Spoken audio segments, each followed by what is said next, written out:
berhasil lagi mengikat suaminya dengan rantai yang diberikan oleh orang-orang kafir.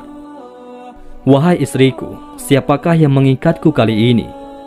tanya Nabi Syam'un dengan nada agak marah ketika bangun dari tidur. "Aku yang mengikatnya, sekedar untuk mengujimu," jawab istrinya. Namun, sekali hentakan, Nabi Syam'un dapat menghancurkan rantai tersebut. Lalu Nabi Syam'un segera menarik tangannya dan memotong rantai itu. Kemudian istrinya pun segera membujuk suaminya agar mau menceritakan rahasia kekuatan tubuh yang dimiliki suaminya. Akhirnya Nabi Syam'un bercerita juga jika sebenarnya beliau adalah seorang wali dari sekian banyak wali Allah yang hidup di dunia ini. Syam'un berkata, "Wahai istriku, aku adalah wali di antara wali Allah, yakni kekasih Allah. Segala perkara dunia ini tidak ada yang sanggup mengalahkan diriku. Aku punya rambut panjang ini. Ketahuilah bahwa tidak ada seorang pun yang mampu mengalahkanku dalam perkara dunia kecuali rambutku ini." Jelas Nabi Syam'un al-Ghazi alaihissalam kepada istrinya. Nabi Syam'un memang memiliki rambut yang panjang, dan panjangnya digambarkan bahwa ujung rambutnya akan menyentuh tanah saat Nabi Syam'un berdiri.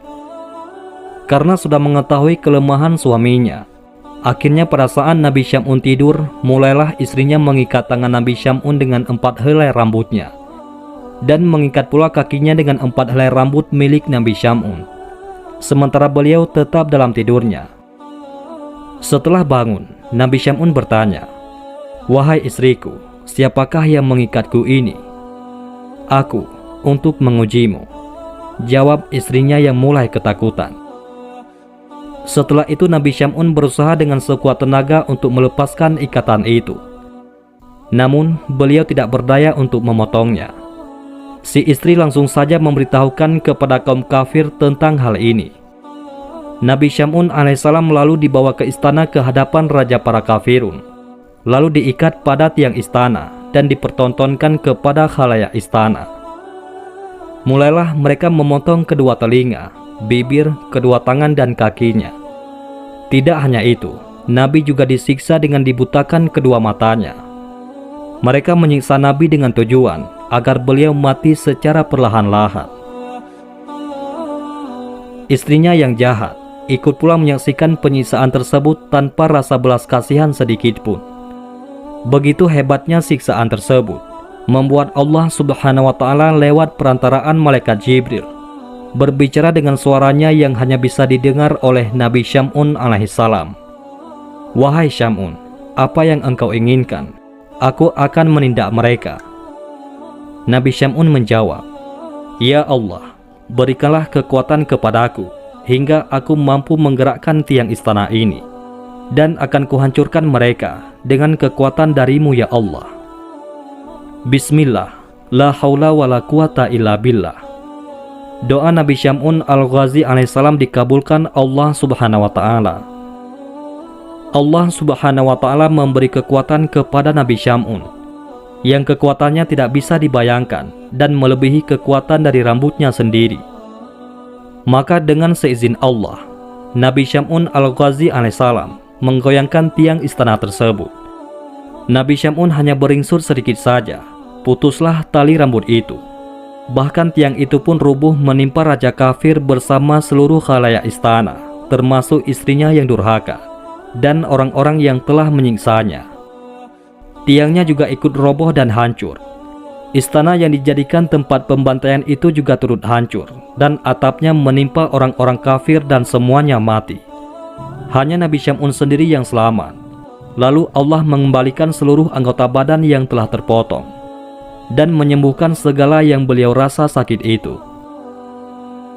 Setelah peristiwa itu, Nabi Syam'un al-Ghazi alaihissalam bersumpah kepada Allah Subhanahu wa Ta'ala akan menembus semua dosanya dengan berjuang menumpas semua kebatilan dan kekufuran selama 1000 bulan tanpa henti. Nabi Syam'un menyibukkan diri dalam beribadah kepada Allah Subhanahu wa Ta'ala. Malam hari dilalui dengan memperbanyak sholat malam, sedangkan siangnya beliau berpuasa. Nabi Syam'un menjalankan ibadahnya selama 1000 bulan hingga ajalnya tiba. Setelah mendengar kisah Nabi Syam'un al-Ghazi alaihissalam, para sahabat Rasulullah SAW menangis terharu. Lalu para sahabat bertanya kepada Rasulullah SAW, "Ya Rasulullah, tahukah baginda akan pahalanya?" Rasulullah SAW menjawab, "Aku tidak mengetahuinya." Setelah Rasulullah SAW selesai berkisah, Allah Subhanahu wa Ta'ala menyuruh malaikat Jibril datang kepada Nabi SAW dan menurunkan surat Al-Qadar. "Wahai Muhammad, Allah memberi Lailatul Qadar kepadamu dan umatmu. Ibadah pada malam itu lebih utama daripada ibadah 1000 bulan," ujar malaikat Jibril alaihissalam. Allah Subhanahu wa Ta'ala berfirman dalam surat Al-Qadar ayat 1-5, "Sesungguhnya kami telah menurunkannya Al-Quran pada malam kemuliaan. Dan tahukah kamu, apakah malam kemuliaan itu? Malam kemuliaan itu lebih baik dari 1000 bulan. Pada malam itu, turun malaikat-malaikat dan malaikat Jibril dengan izin Tuhannya untuk mengatur segala urusan. Malam itu penuh kesejahteraan sampai terbit fajar." Quran Surat Al-Qadar ayat 1-5.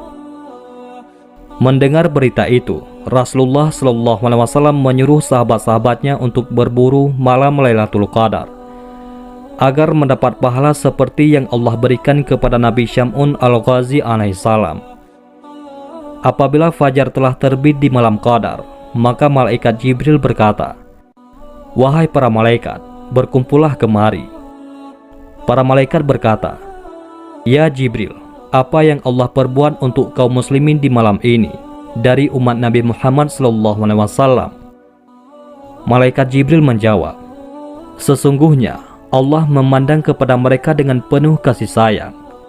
Allah memaafkan serta mengampuni dosa-dosa mereka, kecuali 4 kelompok."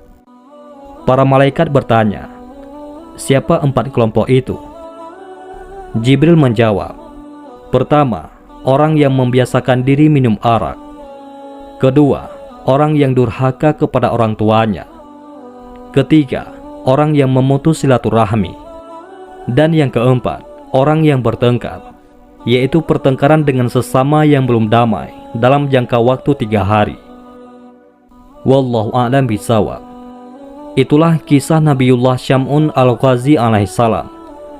Mudah-mudahan ini semua bermanfaat. Assalamualaikum warahmatullahi wabarakatuh.